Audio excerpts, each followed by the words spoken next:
The Renaissance period and the Enlightenment period were involved heavily in magic. And you can study this in the history of it. They were very interested in alchemy, and all of these sciences came out of these occultic sciences. So there's a relationship between very, very sophisticated sciences and magic. That's the point. Very strange things can come out of this. So there's a lot of magic going on, right? And a lot of people are literally under what I'm trying to say is that, because it's very difficult to understand this properly. A lot of what's happening today is in this realm, and it's very difficult for people to understand this. But when you study it, what you find is that a lot of the people involved in mass control are actually heavily involved in this science. And that's what you find out when you do the research. Many of the people that are involved in film, many of the people involved in music, many of the people that are involved in newscasting, they know how to manipulate the minds of people. And whether it's done with this type of magic or simply with the power of technology and the higher magic, the result is the same. You get people that are as if they're possessed. And this is why it would be indistinguishable. You know, we've got kids that are stabbing children. We've got people that are just shooting people and not knowing why they're doing these things.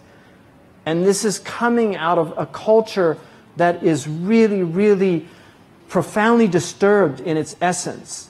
Because no civilization that was healthy would produce the type of games that they're exposing these young children to. No civilization that was healthy would produce the type of films where the main character tortures people and chops off their fingers and their hands, or slowly tortures them to death. Muslims would have never come up with these type of ideas, because their culture is not a demonic, dark culture. It's become demonic and dark because of a lot of madness that's happened in the Muslim world. I mean, there's a lot of demonic, dark things going on, and these people are really. Dostoevsky called his book about the terrorists the possessed, and in one translation it's called the demons. I don't know the Russian word for it, but he certainly understood that there was something demonic involved in this.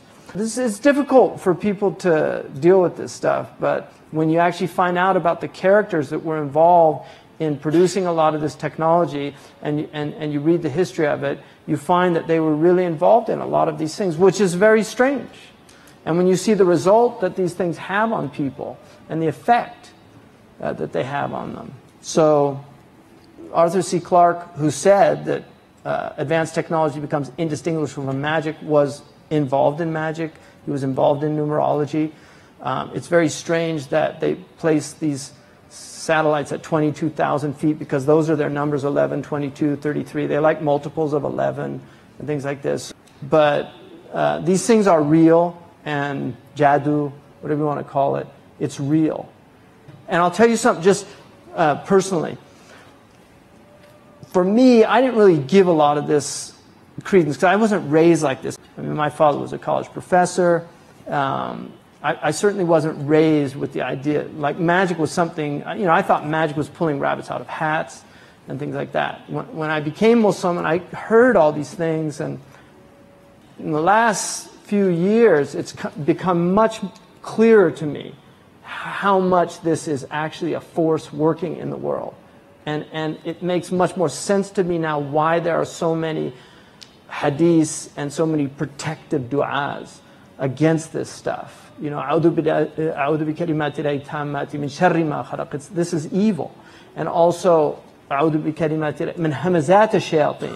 know, the influences of the demons. You know, the Prophet ﷺ, or that they should become present.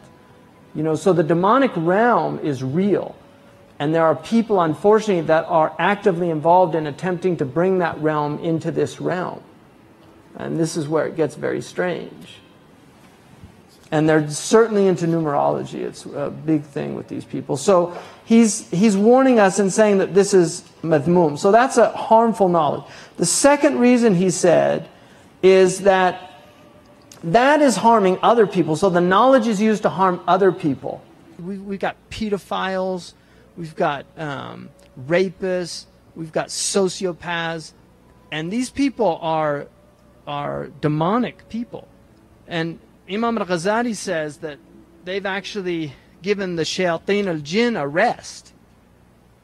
Like they're doing so much work now, the shayateen al-Ins, that the shayateen al-Jinn are just kicking back and watching it all happen. So there's a lot of demonic forces. Now, whatever you want to call this, if you want to call it magic or whatever you want to call it, these are terms for phenomena in the world. That's the point. And obviously it becomes very difficult because magic is totally haram in Islam. But Imam al-Ghazali will argue in the Ihya, in the Bab al-Safar, that delving too deeply into mathematics is prohibited. And I know a lot of people have problems with that, but if you look at a lot of what's happening on this planet that's so destructive, it's because of this knowledge that has come out. I mean, Muslims use mathematics for very positive things, like building buildings and finding the Qibla and determining the prayer times. They would never have used it to build bombs that could annihilate whole populations. So now we have to deal with the fact that, you know, the men that invented the nuclear bomb were all, you know, wizards, really. I mean, they were wizards. And some of them were involved in black magic. This is simply a fact.